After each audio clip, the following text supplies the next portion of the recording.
کتاب درس نامے یہ امام جعفر صادق علیہ السلام جو مرجع اعلیٰ جہان تشیع حضرت آیت اللہ العظمہ حاج سید صادق حسینی شیرازی دامت اللہ کی اہم تالیفات میں سے ایک ہے۔ اس کتاب میں اہل بیت علیہم السلام کی تعلیمات کے مطابق کچھ اخلاقی اور ثقافتی موضوعات پر بحث ہوئی ہے، جس کو مد نظر رکھتے ہوئے ہم آج کے جدید دور میں سعادت مندی اور حقیقی دین اسلام کے نقطہ نظر کو آسانی سے سمجھ سکتے ہیں۔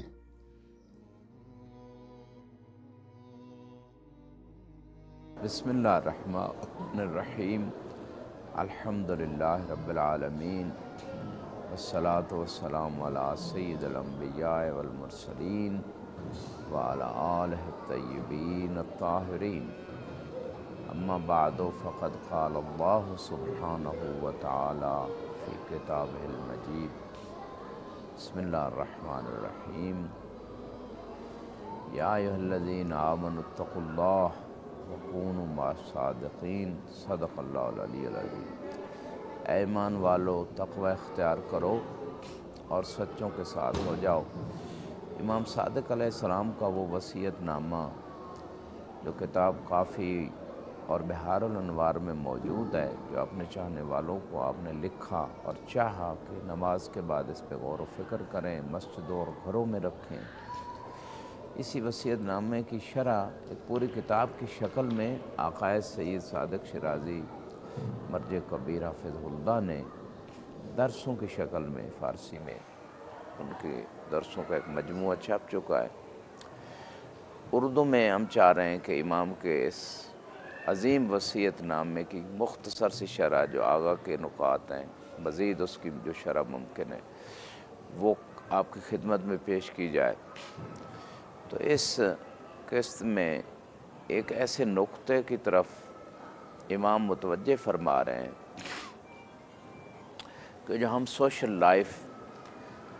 اپنے غیر مذہب لوگوں کے ساتھ گزارتے ہیں وہ کیسے گزارنی ہے۔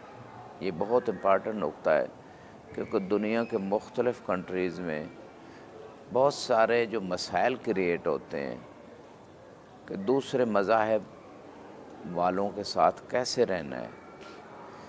اگر ہم ان رولز کا خیال نہیں رکھیں گے جو قرآن اور اہل بیت نے ہمیں دی، تو ہمارے لیے بھی مسائل پیدا ہوں گے، ان کے لیے بھی، مذہب کے لیے، ملت کے لیے بہت سارے مسائل۔ جیسے کہ اہل عقل جانتے ہیں کہ کتنے قسم کے مقدمات، جھگڑے، فساد پیدا ہوئے، صرف اس ایک چیز جو امام علیہ السلام نے بتائی، اگر ہم اس کو سمجھ لیں تو ہمارے بہت سارے اس طرح کے مسئلے حل ہو جائیں گے۔ امام علیہ السلام فرماتے ہیں علیکم بالمجاملہ بأہل الباطل، کہ جو باطل لوگ ہیں یعنی حق پہ نہیں ہیں، ان کے ساتھ آپ لوگوں نے خوش اسلوبی سے رہنا، یعنی ان کے ساتھ سختی نہیں کرنی، ان کے ساتھ وہ رویہ یا کوئی گالی گلوچ، لعن طعن یہ نہیں کرنی۔ امام علیہ السلام اس جملے میں اس بات کی نصیحت فرما رہے ہیں، بلکہ رسول خدا صلی اللہ علیہ وآلہ وسلم کی اسی صفت کی مدح سرائی قرآن میں اللہ سبحانہ وتعالیٰ نے کی کہ آپ مشرکین و کفار کے اندر رہتے تھے اور انہی کی اصلاح کرنا چاہتے تھے، انہی کو اسلام اور ایمان کی طرف لانا چاہتے تھے، تو آپ نے ان لوگوں سے سختی کی بجائے نرمی سے کام لیا۔ قرآن نے اس بات کی مدد سرائی کی، فَبِمَا رحمت من اللہ لنت لہم، کہ یہ جو آپ ان سے نرم ہو گئے میرے حبیب، یہ اللہ کی طرف سے رحمت کی وجہ سے۔ وَلَوْ كُنْتَ فَظًّا غَلِيظَ الْقَلْبِ لَانفَضُّوا مِنْ حَوْلِكَ، اگر آپ سخت ہوتے، سخت دل ہوتے تو یہ لوگ آپ سے دور بھاگ جاتے۔ تو اللہ کے حبیب کی یہ جو کوالٹی بیان ہوئی کہ نرمی سے، خوش اسلوبی سے، قرآن میں اِنَّكَ لَعَلَىٰ خُلُقٍ عَظِيمٍ، لوگ بڑے سخت اور بڑے رف قسم کے اخلاق سے پیش آتے تھے رسول خدا سے، اور آپ آگے سے نرمی، حسن اخلاق، مسکراہٹ کے ساتھ پیش آتے۔ تو اللہ نے آپ کی مدد سرائی فرما دی کہ آپ کا اخلاق عظیم ہے۔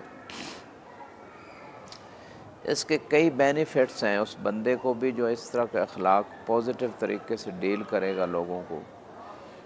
ایک تو بینیفٹ یہ ہے کہ خدا کی اطاعت ہے، نیکی ہیں۔ دوسرا فائدہ یہ ہوگا کہ جس بندے کے ساتھ خوش اسلوبی سے انسان پیش آ رہا ہے، اگرچہ وہ باطل پہ ہے، اگرچہ اس کے عقیدے کو انسان باطل سمجھتا ہے، لیکن اس خوش اسلوبی اخلاق کی وجہ سے وہ بندہ حق کی طرف مائل ہو سکتا ہے اور وہ حق کے قریب ہو سکتا ہے، حق کو پہچان سکتا ہے۔ اور اگر شروع سے ہی سختی کر دی جائے تو وہ بالکل حق سے دور ہو جائے۔ اس لیے امام علیہ السلام فرماتے ہیں کہ جو باطل عقائد رکھنے والے لوگ ہیں ان سے مجاملہ کرو، خوش اسلوبی سے بات کرو، اخلاق سے بات کرو۔ وَتَحَمُّلُ الظَّيْمِ مِنْهُمْ، اور ان کے ظلم کو برداشت کرو، کیونکہ خصوصاً امام صادق علیہ السلام کا زمانہ شدید سختیوں کا زمانہ تھا، بنو امیہ بنو عباس کا زمانہ، اہل بیت کے چاہنے والوں کو چن چن کے قتل کیا جا رہا تھا، عجیب قسم کی مشکلات برداشت کر رہے تھے یہ لوگ۔ تو ان شدید مشکلات میں امام نے انہیں ایک میسیج دیا کہ ان ظلم و ستم کے سسٹم میں آپ ان کے ظلم کو تحمل کرو، برداشت کرو، اس سے اللہ آپ سے راضی ہو جائے گا اور خدا کا اجر و ثواب آپ کو ملے گا۔ کیونکہ ظلم سے اگر انسان نکل سکتا ہے عقل اور شریعت کی روشنی میں تو نکلنا واجب ہے، ظلم میں رہنا جائز نہیں۔ لیکن یقیناً یہ ایسی کنڈیشن کی طرف امام ارشاد فرما رہے ہیں کہ جب ایسی سچویشن ہو کہ اس ظلم کو ہٹا بھی نہیں سکتا، تو پھر اگلا مرحلہ یہ ہے کہ ظلم کو برداشت کرے اور اس پہ خدا کا اجر و ثواب اور اس کی رضا کی تمنا کرے۔ پھر فرمایا لا بد من مجالستہم و مخالطتہم، کہ اہل باطل، اہل خلاف کے پاس بیٹھنا بھی ضروری ہے اور ان کے ساتھ ملنا جلنا بھی ضروری ہے، اور ان کو حق بتانا بھی ضروری ہے، بالتقیہ التی امرکم اللہ بہ، اس تقیے میں رہتے ہوئے کہ جو اللہ نے آپ کو حکم دیا ہے قرآن میں بھی، اور خود معصوم فرماتے ہیں التقیۃ الدین والدین آبائی، من لا تقیۃ لہ لا دین لہ، تقیہ میرا دین ہے، میرے آباء و اجداد کا دین ہے، جس کے پاس تقیہ نہیں ہے اس کے پاس دین نہیں ہے۔ تو جب تقیے کا جہاں مورد ہو، خصوصاً اس زمانہ تو یقیناً شدید تقیے کا زمانہ، آج بھی بعض جگہوں پہ تقیے کا زمانہ ہے، تو تقیے کے ذریعے سے حق پہنچاؤ، اچھے اسلوب سے، گالی گلوچ نہیں، لعن طعن نہیں، کسی کو مقدسات کی توہین نہ کی جائے، تقیہ کا زمانہ۔ تو آپ تقیے میں رہتے ہو، حق بھی بتا دو، غدیر بھی بتا دو، لوگوں کو 12 ائمہ کی معرفت بھی دلا دو، دلیل سے بتاؤ، ان کی کتابوں سے بتاؤ، اللہ کی توحید بتاؤ، رسول کی رسالت لوگوں کو بتاؤ، جن کو جو منکر رسالت ہے، آخر الانبیاء ہے، رسول خدا صلی اللہ علیہ وسلم کی رسالت کے حق بتاؤ، لیکن اس طریقے سے بتاؤ کہ جس سے مذہب و ملت اور اسلام پہ کوئی حرف نہ آئے یا آپ کے لیے کوئی مشکل نہ ہو جائے۔ اور پھر اسی مقام پہ امام علیہ السلام اپنے چاہنے والوں کو اس ایک نقطے کی طرف متوجہ کر رہے ہیں کہ لازمی ہے اہل باطل کے پاس بیٹھنا، ان سے ملنا جلنا، ان سے کٹ آف نہ کرو۔ بہت سارے لوگ ہیں چھوٹی چھوٹی باتوں پہ مومنین سے کٹ آف ہو جاتے ہیں، اپنی الگ پارٹیاں بنا لیتے ہیں، ان کی مجالس سے کٹ آف ہو جاتے ہیں، ان کی خوشی غمی سے کٹ آف ہو جاتے ہیں، ان کے حقوق چھوڑ دیتے ہیں مومنین۔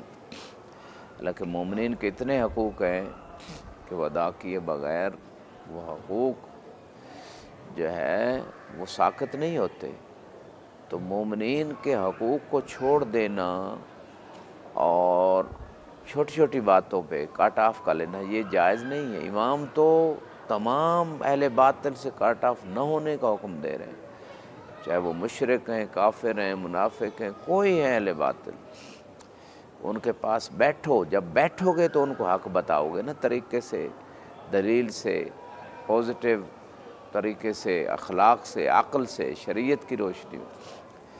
لہذا ان کا ہمارے اوپر حق ہے کہ ہم ان کو حق بتائیں۔ قرآن میں وَتَوَاصَوْا بِالْحَقِّ، ایک دوسرے کو حق کی وصیت کرتے رہو۔ اگر ہم ان کو حق نہیں بتائیں گے تو ہم ظالم ہو جائیں گے، روز قیامت وہ اپنے حق کا مطالبہ کریں گے کہ آپ لوگوں کو حق کا پتہ تھا، پھر حق کیوں نہیں بتایا۔ لہٰذا اس دور میں، میڈیا کے دور میں، ہمیں چاہیے کہ ہم تمام اہل باطل کے ساتھ میڈیا پہ بیٹھیں، جیسے ممکن ہے ان تک حق پہنچائیں۔ خدا ہمیں توفیق دے۔ وآخر دعوانا ان الحمد للہ رب العالمین، والسلام علیکم ورحمۃ اللہ وبرکاتہ۔